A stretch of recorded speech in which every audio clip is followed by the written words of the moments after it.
All right, welcome guys to Setting Up Camp for Station Success. Thanks so much for joining us. My name is Stacy Taylor, and I am the ITRT for Bell Creek Middle School. And I'm Jackie Calder, and I'm the ITRT at Mechanicsville High School. So we're here to talk to you guys today about station rotation. So our learning intentions are that we are learning best practices for getting started with station rotation model in a blended learning classroom.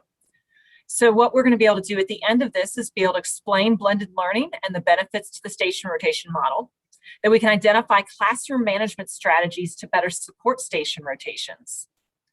We're also going to be identifying appropriate digital tools to support the station rotation model, as well as being able to explain the importance of student accountability during the stations and identifying some of those examples. So we do want to start off by reminding you guys a little bit about blended learning, because station rotations is one of the models of blended learning. And we define blended learning as a combination of online and face-to-face instruction that gives students some control over time, place, pace, and path. So why blended learning? Well, first, it allows for small group instruction. So within those small groups, teachers can build better relationships with their students, and students can build better relationships with each other. It also allows the teacher to better understand the strengths and weaknesses of their students and their learning style. Blended learning also provides teachers the chance to leverage digital content and tools to present content in a variety of ways and give students different ways to engage in the content.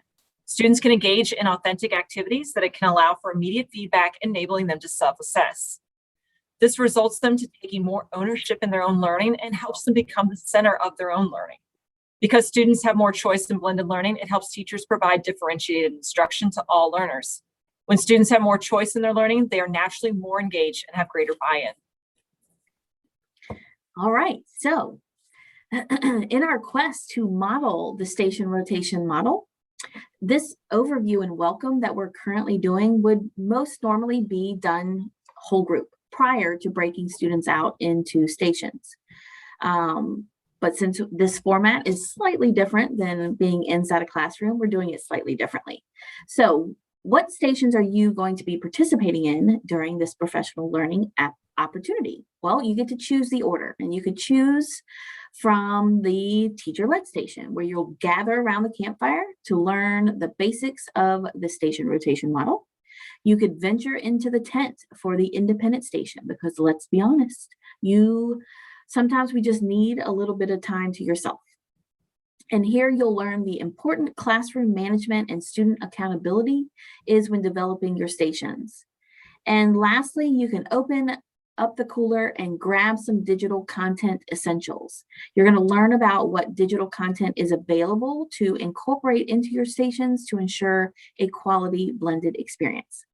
So let's get our camp set up. Click on the next button to get started.